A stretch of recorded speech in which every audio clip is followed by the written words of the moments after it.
Hola, amiga. Welcome to the Latina Leadership Podcast, a podcast by Latinas for all women. Get ready because today's conversation is really special.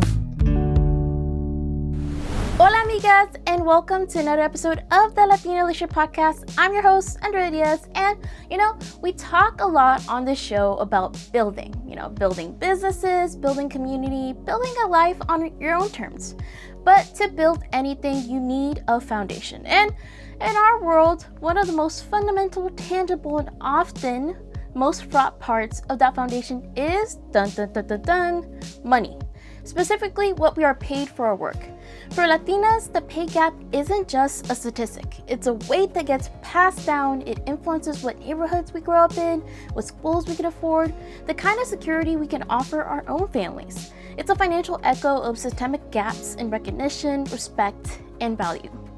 But what if our strategy to close it starts not with a fight in a conference room, but with a conversation we have with ourselves first? So today we are incredibly honored to share a story from Evie Prete, a Latina salary negotiation coach who went from feeling like she had to shrink in corporate rooms to helping women negotiate over $750,000 in raises.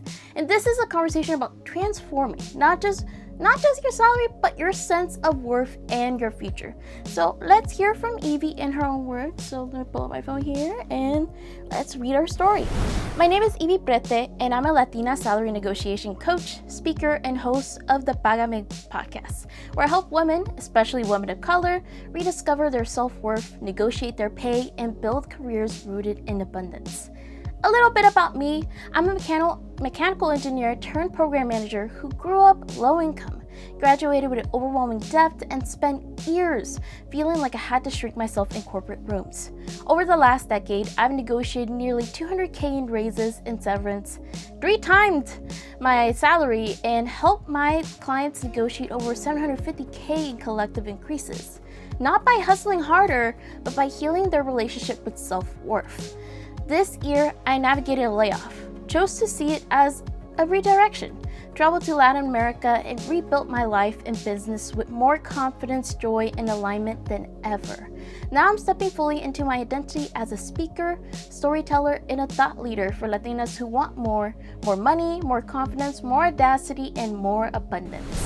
Oh my God, I want to pause there for a second. That line, not by hustling harder, but by healing their relationship with self-worth. And that's the key that unlocks everything else.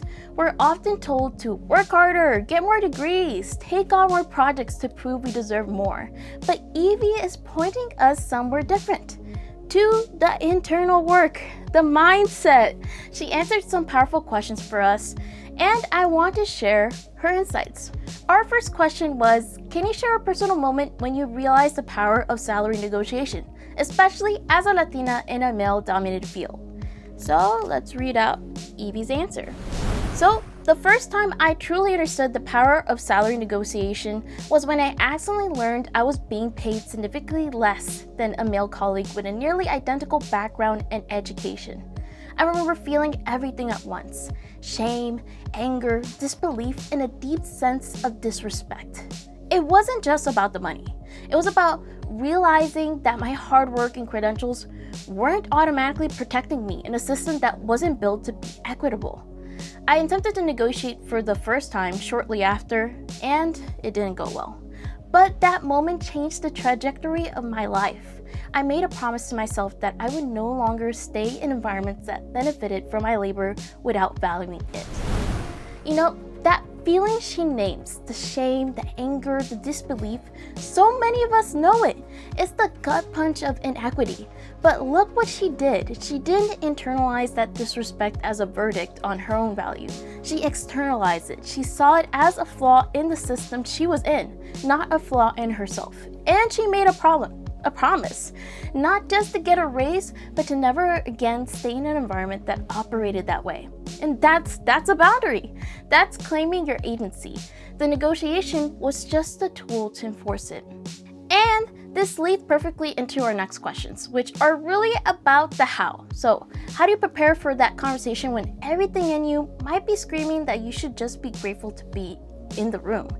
And we asked Evie, what is the most common worthiness wound you see in the Latinas you coach? And here is her response. The most common worthiness wound I see in the Latinas I coach is the belief I have to work harder to deserve more. This belief is deeply rooted in first-generation experiences, survival narratives, and family systems where being invisible felt safer than being seen. Many of us were taught to keep our heads down, work hard, and be grateful, but not to self-advocate. The problem is that hard work alone does not get you paid. In fact, it often keeps women underpaid. The first step in healing this wound is creating safety, financial, emotional, and strategic safety. When a woman understands her market value, knows her negotiation options, and has scripts for conversations, she stops operating from scarcity. From there, we shift to the narrative from I need to do more to deserve to I already deserve, and now I'm learning how to articulate my value. That identity shift is where everything changes. So the strategy starts with safety. Not just feeling brave, but feeling prepared. Knowing your numbers, having the words. The preparation is what quiets the scared, scarcity-driven voice telling you to take whatever is offered. Then we ask the following question. What is one practical mindset-based strategy to use before entering a negotiation? And here is Evie's response. One of the most powerful mindset shifts I teach is separating self-worth from outcomes. Before entering a negotiation, I ask women to anchor into this truth. My worth is not being decided in this conversation, only my compensation is. When you start treating a negotiation as a referendum on your value, your nervous system relaxes. You speak more clearly, ask more confidently, and stop over-explaining.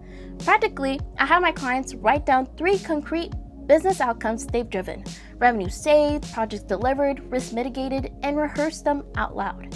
This grounds them in facts, not feelings, and shifts the conversation from emotion to impact.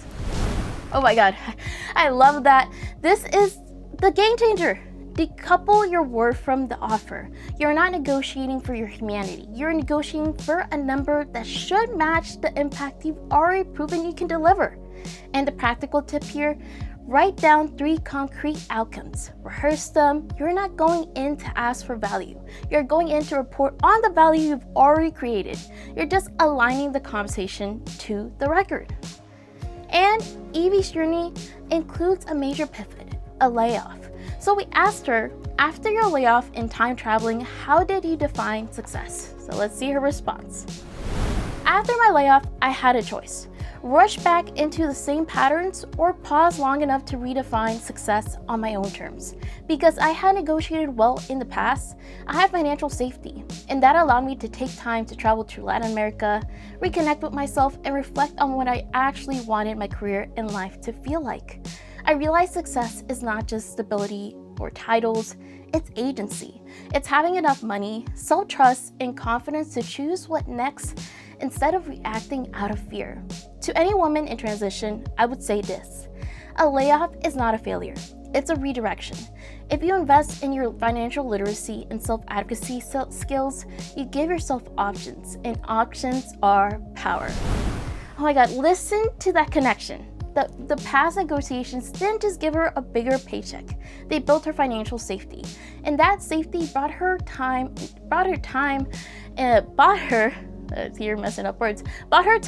choice when a crisis hit. So it gave her the power to see a layoff as a redirection, not as a disaster. And this is the ultimate argument for why this work matters. It's not about greed, it's about building the security that grants your freedom and resilience. And Evie sent us a final video message for all of you, so let's listen. I put my headphones on, and let's listen. To every Latina listening, your underpayment is not a personal failure. It is the predictable result of systems shaped by racism, sexism, and silence. Systems that have long extracted our labor while minimizing our contributions. Negotiation is not about fixing yourself or proving your worth. It's about refusing to let biased systems be the final authority on your value. Advocating for your pay is not greed or entitlement. It is an act of dignity and self-respect, in environments that were never designed with us in mind. And when you claim your worthiness financially, you don't just change your paycheck. You begin to shift what safety, abundance, and possibility look like for your life and your lineage. When a Latina gets paid what she's worth, it changes more than her life. It changes her lineage. Oh, what amazing message. Take off my headphones here.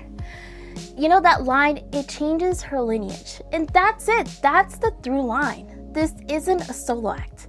The money you negotiate today is the stability that might fund your niece's education, the down payment that starts your family's generational wealth, the emergency fund that saves your parents from stress. And you're not just asking for a number, you're renegotiating a legacy. So, where do you start? Borrow Evie's homework here. This week, take 10 minutes. Open a document or a notes app. Write down 3 things you've accomplished in the last year, especially now that we're in the new year, that had a clear positive result for your team or company. So use numbers if you can. Did you save time, increase engagement, solve a recurring problem? Write them in full sentences, as if you're telling your boss about them. You don't have to send it to anyone. This isn't for negotiation yet. This is just for you to shift your own narrative from I work hard to I create this specific value. And that list is the beginning of your new foundation. And a lot, so thank you, Evie, for your honesty, for reminding us that our financial liberation is deeply tied to our personal and collective healing. And to everyone listening, your worth was never up for debate. Your compensation should reflect that truth. And I'm Andrea Diaz, and I'll see you en la próxima. Bye, amigas.